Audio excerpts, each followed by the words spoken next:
Hello दोस्तों, मैं तो लेकर आई हूँ एक नई कहानी में आगे बढ़ने से पहले आप लोग प्लीज मेरे चैनल को सब्सक्राइब, लाइक, शेयर, कमेंट करें। बहुत समय पहले की बात है। वाजिद नगर में एक राजा राज्य करते थे। चंद्रिका वहाँ की दासी थी।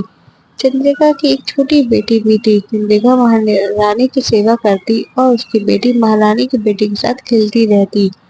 यह सब देख महारानी ने चंद्रिका से कहा, देखो चंद्रिका, तुम्हारी बेटी मेरी बेटी के साथ कितने प्यार से खेल रही है। इस पर चंद्रिका कहती है, जी महारानी, मैं एक दासी हूँ और मेरी बेटी राजकुमारी के साथ खेल रही है। मुझे यह सब अजीब लग रहा है, कहीं कोई अनर्थ ना हो जाए। क्या बोल रही हो तुम भी, देखो कितने प्यार से खेलने में वैसे दोनों। अगले दिन सभा में राजा बैठे हुए थे। अचानक एक सैनिक आकर राजा को समाचार देता है, हे राजन, हमारे राज्य में एक बहुत गंभीर बीमारी फैल गई है। यह एक बहुत ही अजीब प्रकार का बुखार है। अगर इसके संपर्क में कोई दूसरा व्यक्ति आता है तो वह भी इस बीमारी से ग्रस्त हो जाता है। यह सुनकर राजा अत्यंत दुविधा में पड़ जाते हैं और कहते हैं, हमारे राज्य में राज्य वेद कहाँ है। इतने में राज्य वेद वहाँ उपस्थित हो जाते हैं। महाराज, मैं यहाँ हूँ। दरअसल मैं रोगियों को परख रहा था। मेरे पास इस बीमारी का अभी कोई इलाज नहीं। मैंने देखा है कि यह बीमारी बहुत तेजी से बढ़ रही है और आसपास के लोगों को भी अपना शिकार बना रही है। महाराज को समझते हैं और कहते हैं, सेनापति, पूरे राज्य में ऐलान करवा दो कि कोई भी व्यक्ति एक दूसरे से नहीं मिलेगा। सभी आपस में 2 हाथ फासला रखेंगे। महाराज के आदेश अनुसार सेनापति को सैनिकों को लेकर राज्य में जाता है और ढोल बजा के आदेश करता है कि गांव का कोई भी व्यक्ति दूसरे व्यक्ति से के नजदीक नहीं जाएगा और परस्पर 2 हाथ की दूरी बनाकर रखेगा। महाराज सभा में से अपने कक्ष में आते हैं। वह देखते हैं चंद्रिका की बेटी राजकुमारी के साथ खेल रही है। वह कहते हैं कि चंदा, तुम्हें पता नहीं, राज्य में गंभीर बीमारी चल रही है। जब तक बीमारी है तब तक तुम राजकुमारी के साथ नहीं खेलोगी और अपने घर पर ही रहोगी।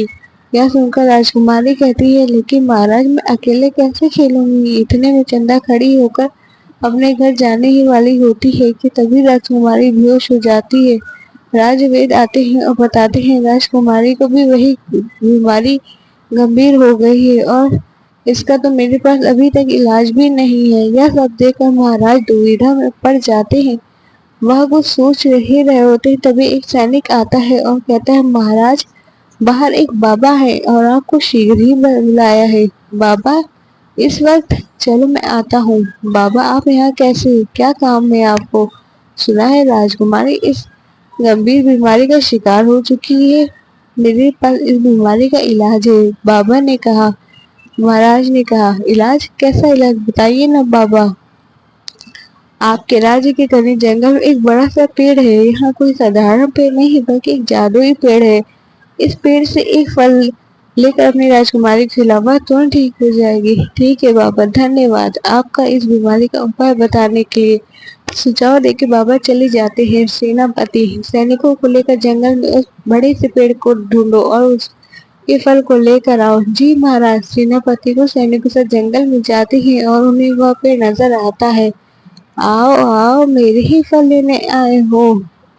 यह क्या, तुम बोलते भी हो जादुई पेड़? हाँ हाँ, मैं बोलता भी हूँ और मुझे यह भी पता है तुम यहाँ क्यों आए हो। चलो अच्छा, तो फिर तुम ही अपने फल तोड़ दो। फल तो मैं दे दूंगा, लेकिन इससे पहले तुम्हें मेरी 3 पहेलियों का जवाब देना होगा। तीनों पहेलियों का सही जवाब देने के बाद ही तुम्हें एक फल मिलेगा। 3 जवाब देने पर एक फल। चलो कोई नहीं, मैं राजकुमारी को एक ही फल से ठीक कर दूंगा। चलो पूछो अपनी पहेलियां। वह क्या है जिसका कर्ज चुकाया जा सकता है लेकिन माता पिता के बिना इस कर्ज को नहीं चुकाया जा सकता? अरे नहीं, मुझे तो इस पहेली का जवाब नहीं पता। चलो अगली पहेली पूछो। ऐसा क्या है जो समुद्र के तल में रहता है और माँ के छूने से ही मर जाता है? मुझे इस पहेली का भी जवाब नहीं पता। तो चलो तीसरी पहेली पूछ जाओ। जादुई पेड़ तीसरी पहेली पूछता है, ऐसा कौन है जिसके हाथ और पैर नहीं लेकिन सिर्फ देश विदेश घूमता है, इसके बिना लोग भूखे मर जाते हैं? सेनापति कुछ समय तक सोचता है, बिना कुछ कह राजमहल वापस लौट आता है। वह सारी घटना महाराज को बताता है। महाराज को सोचते हुए पूरी सभा से ऐलान करते हैं जो इन 3 पहेलियों का जवाब बताएगा उसे पेट में उपहार दिया जाएगा। कहते हैं बेटी मुझे माफ कर दो, ऐसे मैं तुम्हें समझ नहीं पाया, आज पहेलियों का जवाब नहीं आता। महाराज गुस्सा होते हुए कहते हैं मेरी सभा में सभी महाराज चंदा को गले लगाते हैं और राजकुमारी यह सब देखकर बहुत खुश होती है। थैंक यू फॉर किया था ना मैंने।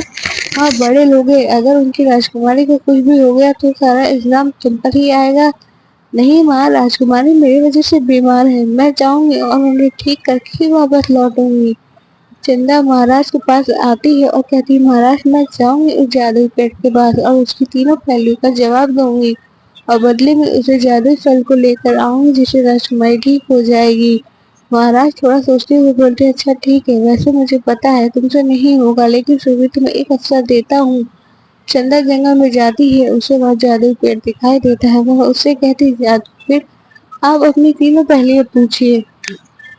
जादुई पेड़ एक एक करके तीनों पहेलियों को पूछता है। चंदा थोड़ी देर रुक रुक कर उन सभी पहेलियों का जवाब दे देती है। वह पहली पहेली का जवाब देती है वेद जी या गुरु जी, दूसरी का नमक और तीसरी का मोहर या पैसा देती है। यह सुनकर जादुई पेड़ बहुत खुश होता है और अपने जादुई फल को तोड़कर चंदा की झोली में डाल देता है। चंदा अभी वही खड़ी हुई देख रही होती है।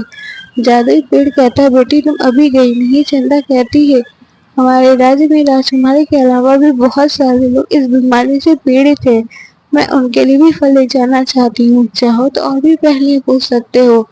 चंदा का ऐसा स्वभाव देखकर जादुई पेड़ बहुत खुश हुआ और उसने पल भर में अपने जादुई फल जमीन पर बिखेर दिए।